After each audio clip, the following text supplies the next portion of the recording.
भक्तों की नामावली है। यदि कोई लाख लाख बार हरि हरि उच्चारण करे तो हरि के लाख नाम उच्चारण का जो लाभ है वो एक बार किसी भक्त के नाम का उच्चारण करने से प्राप्त हो जाता है। हरि को लाख बार पुकारने पर जो परम सुख परम लाभ प्राप्त होता है, प्रभु के दास को एक बार पुकारने से प्राप्त हो जाता है।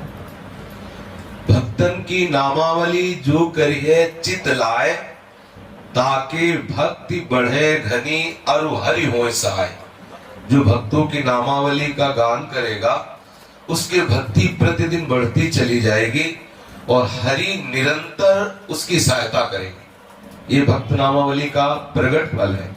जो भक्तों की नामावली का गान करेगा तो हरि उसकी निरंतर सहायता करेंगे और उसकी भक्ति कोई ऐसी सामर्थ्य नहीं है किसी विनायक की कि भक्त की नामावली का गान करने वाले की भक्ति में बाधा पहुंचा दे।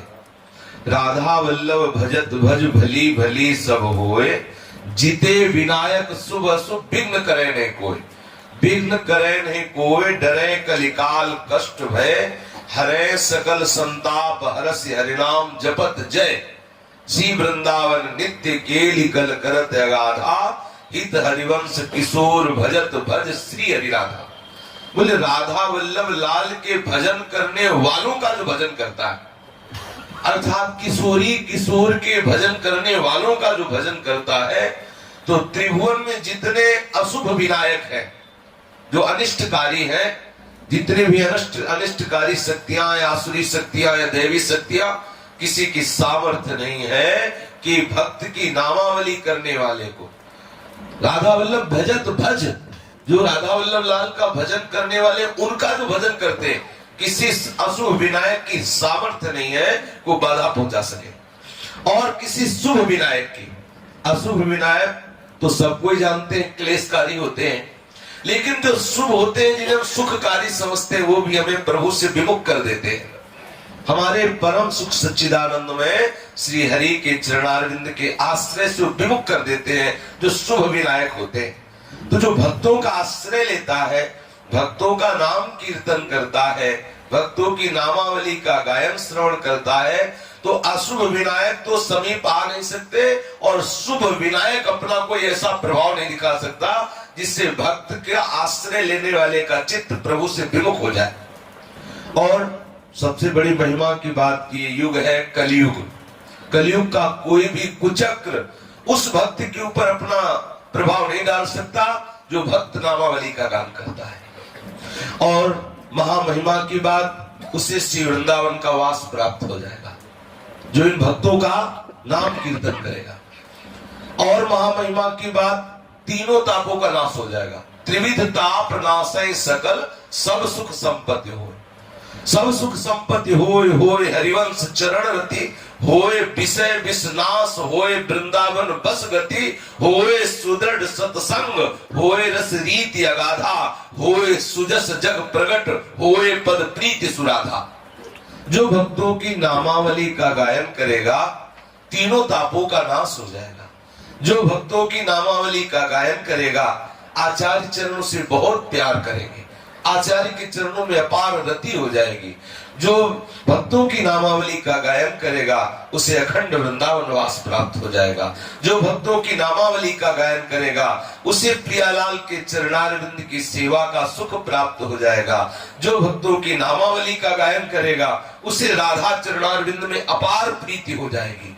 जो भक्तों की नामावली का गायन करेगा उसे सुदृढ़ सत्संग की प्राप्ति हो जाएगी। व्यक्त और अव्यक्त महापुरुष आ करके उसे रहस्य की बातें बता जाया करेंगे।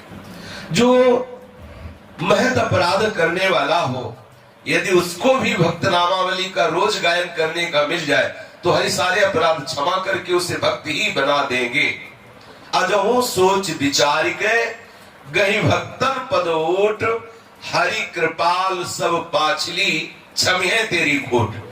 जो ही कोई भक्त नामावली का गायन करता है, भक्तों का आश्रय लेता है, तो जितना भी अपराध किए हुए हो हरि सब अपराधों को क्षमा कर देते हैं कि ये मेरे भक्त का सेवक है, ये मेरे भक्त का सुमिरन करने वाला है, ये मेरे भक्त का आश्रय लेने वाला है। चाहे जितना मन विमुख हो रहा हो, आप भक्त नामावली का गायन करके देखिए, आपका मन सम्मुख हो जाएगा हरि के। इसमें एक रहस्य है कि जब हम किसी भक्त का स्मरण करते हैं तो उसके भजन का 6वां हिस्सा प्राप्त हो जाता है। अब आपने मीरा जी का स्मरण किया, अब किस कोटि का मीरा जी का भजन है, वो भजन का 6वां हिस्सा आपको प्राप्त हो जाएगा। अगर आप किसी पापात्मा पुरुष का स्मरण करेंगे तो उसका 6वां हिस्सा पाप का आपको प्राप्त हो जाएगा तत्काल। इसीलिए तो कहा गया है कि अशुभ चिंतन मत करो, जो कुसंगी जन पापाचारी जन उनका संग मत करो, उनका चिंतन मत करो।